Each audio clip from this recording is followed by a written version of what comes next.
Hi everyone. Iran has reportedly put forward a multi-point ceasefire proposal following the Hormuz crisis. At first glance, it sounds like a push for peace, but the real question is this. Trump rejected most of these demands. Why he rejected? Each demand reshapes global markets, regional security, and power dynamics. So the real question is not just who accepts what. The question to be asked is what happens globally if these demands move forward. Trump position as of now, it's like a saying, neither here nor there. This ceasefire leaves everyone stuck in no man's island. So let's break it down point by point and see why US rejecting these demands. This video going to be very interesting, guys, because every point has its own meaning and its own impact, and the impact for US, Israel, Iran, and globally as well. So let's get into this. Point number 1, end all military strikes. Iran's first demand is straightforward: a full stop to military strikes. That means no US strikes, no Israeli strikes, and no further regional escalation. If US accepts this, we see immediate de-escalation. Oil prices obviously likes to, it will fall down. Markets will stabilize. But for Iran, this is going to be a big diplomatic victory. And for US, it's going to avoid another regional war. But for Israel, that's not the case. For Israel, I think it just may be a temporary pause, but says it does not include this war with Hezbollah in Lebanon, right?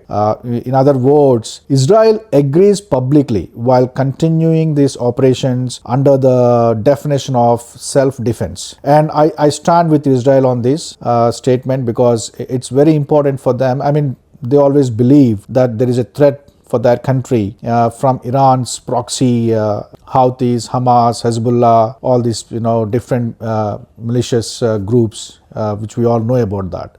But the net outcome out of this is a ceasefire can begin, but it's a very fragile from day one. And from this point, if you want to choose who can be the winner, it's purely Iran.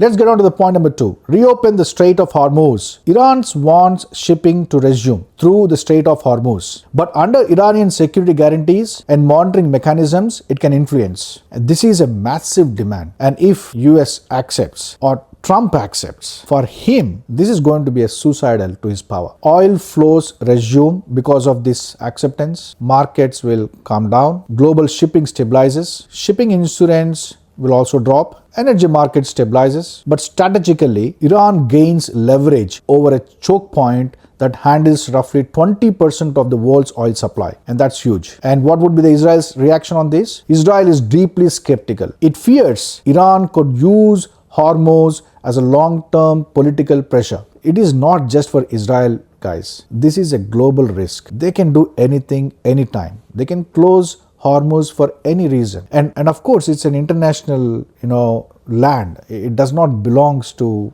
Iran as such.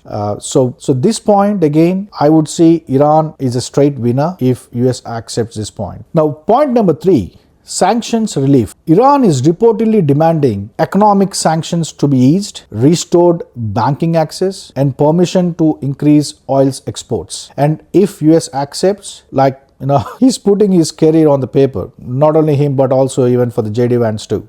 Iran economy rebounds because of this action. Iranian oil floods the markets. Global oil price drops. It's good. It's all good only. It looks like Washington backing down. And what would be the Israel's reaction to this? They are strongly opposing this move because sanctions are seen as the main tool pressuring Iran. And what would be the net outcome? This becomes one of the biggest disagreement points. Again, from this point as well, Iran would be the primary winner if US accepts this point. Point number 4, nuclear enrichment rights. Iran wants recognition of its right to enrich uranium. The main objective of US to enter into the war is to stop Iran and enriching the uranium. The objective is no nuclear weapon.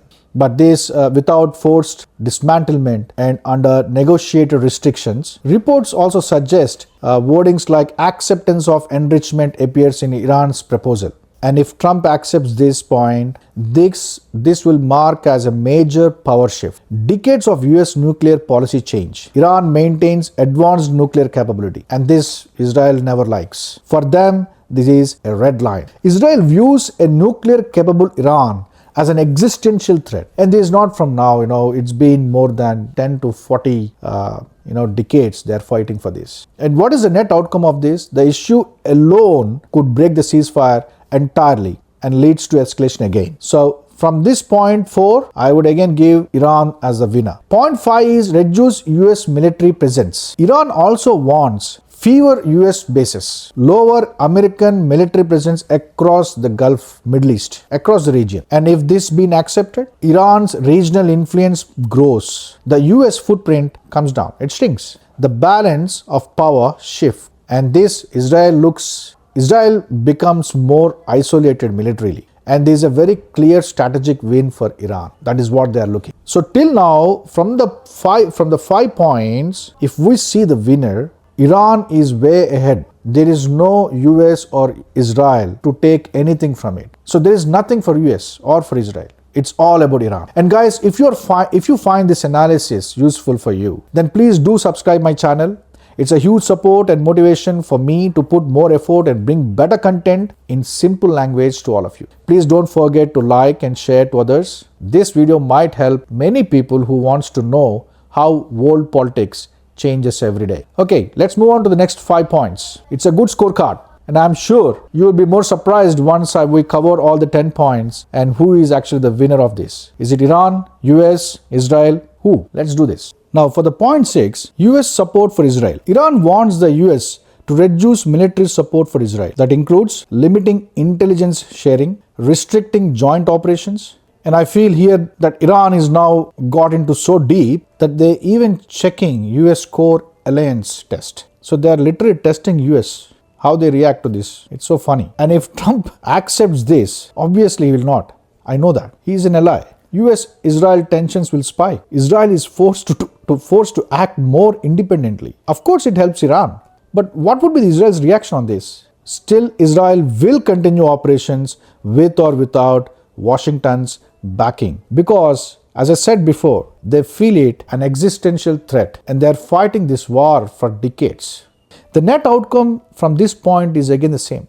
The US-Israel alliance will be tested. And anywhere if this been accepts, obviously it's Iran who will get more success than Israel. Point 7, no regime change. Iran demands guarantees that the US will not pursue any regime change and halt covert destabilization efforts. And if US accepts, Iran leadership feels more secure, negotiations become easier, but for Israel, it is very, very uncomfortable. They may accept this temporary ceasefire, but why they will be uncomfortable? Just because a secure Iranian regime can fund proxies, again invest long-term in missiles and nuclear programs, act more confidently regionally, and that would definitely hurt Israel. So from this point again, the winner is clearly Iran. The US gains stability at very low cost, but Israel has no points in this at all. Now point number 8, halt proxy malicious attack. Iran offers to restrain proxy forces. That includes Hezbollah, Hamas, Houthis and regional militias. If US accepts this, missiles and drone attacks will decrease. Shipping becomes safer. Regional violence drops. But from the enforcement point of view, I think it remains uneven. There will not be any change in that. For US, it might be attractive for regional stability, but it's very difficult to verify. How do you validate this, that they are controlled or not? But for Israel, it is very, very clear. Till they feel there is a threat out there, they will continue the strikes. They will not stop. Israel will never stop. Their objectives are very crystal clear. They said many times, till they see the threat of these proxies, they will not stop. Until this point, all the 8 points are almost towards Iran. There is no US and there is no Israel. Point 9 is international monitoring. Iran wants international mediators involved, potentially Oman or Pakistan. And if this has been accepted, the formal diplomatic structure emerges. Negotiations replace open conflict. The impact is the ceasefire gains durability. Obviously, again, in this point, I feel personally Iran and US kind of a win-win situation for them, but not for Israel. Israel will be very cautious to accept this part. Definitely nothing related to them as such. Point 10, long-term regional talks. Finally, Iran wants long-term negotiations. on Middle East security, a broader regional framework, a new strategic order. And if this has been accepted, this would mark a historic diplomatic shift. This signal is a move away from US domination, what we call as multipolar world. So it's just nothing but a power shift. And I don't think US or Trump or US Democrats or Congress, nobody wants this to happen. The impact is high reward but extremely complex. Israel's overall position and their stance is very clear. It supports a temporary ceasefire, but it continues the fight against Hezbollah. It rejects nuclear concessions and it wants Iran strategically weakened. This means Israel agrees tactically but not strategically, and that's why tensions will keep coming. It will persist even after a ceasefire announcement, and I don't think still this is a ceasefire. It's just a gap. So don't do any much celebrations on this. It's going to be something else which is going to come back to us, and it's going to be much worse than what we might be expecting. So finally, this is the reason why US rejected all the demands from Iran. They know that Iran gains sanctions relief, maintain nuclear capability, expanded regional leverage under a continued scrutiny, but at the same time US also gains no major war, stable oil markets, domestic political relief. Mainly I feel this is a safe exit for US to come out of this war. But for Israel, this is absolutely a risk. For them, it's a stronger Iran, reduced US backing, and an ongoing security threat. And the most likely outcome is I don't even want to say partial acceptance, or I don't want to say even temporary ceasefire. And it's not a long, difficult negotiations as well. This is not a ceasefire, not a real peace. It's just a pause where both the sides that's trying to test and how much leverage they can get in these 2 weeks of time. Actually, Iran wants recognition, Trump wants stability, and Israel wants security. And all these goals are completely not aligned, not at all aligned. So the Hormuz crisis may calm for few weeks, but the geopolitical fight has only shifted from missiles to negotiations. And you have already seen that, right? So out of 10 points, 7 out of 10 points, Iran is the winner, and 3 points is one is like a tie. And if most of these demands move forward, the long-term benefit is not for US, not for Israel, it's just for Iran. And please comment me on this, guys. What do you think about this? Who benefits out of these points and everything? And how it's going to be the ceasefire. Tomorrow, Friday, 10th April, they're going to meet in Islamabad. The US diplomats already been there, but we did not see any news till now that Israel or Iran, someone has come there for the negotiations. We have still not heard any news as such. So we have to see. My strong belief is this is nothing. This is just an eyewash for every one of us to make sure that US allies can be happy for some time. The oil can be passed, but even that is not happening right now. Ceasefire is started. It's been almost second day, I think, and still Hormuz is blocked. No oil is passing anywhere. So we need to really see what's going to come. And it's something which is going to come to us. Definitely it will be hard, not something easy. Thank you for watching, guys. And please don't forget to see my previous video on the same topic which I've given you. Please watch my previous video, which is related to this. I already told you why Iran rejected the US deal. And we also spoke about the recently how the ceasefire has come into existence. And I have already told in the previous video that this is not a ceasefire or it's not a peace deal. All right, then we'll meet again next video.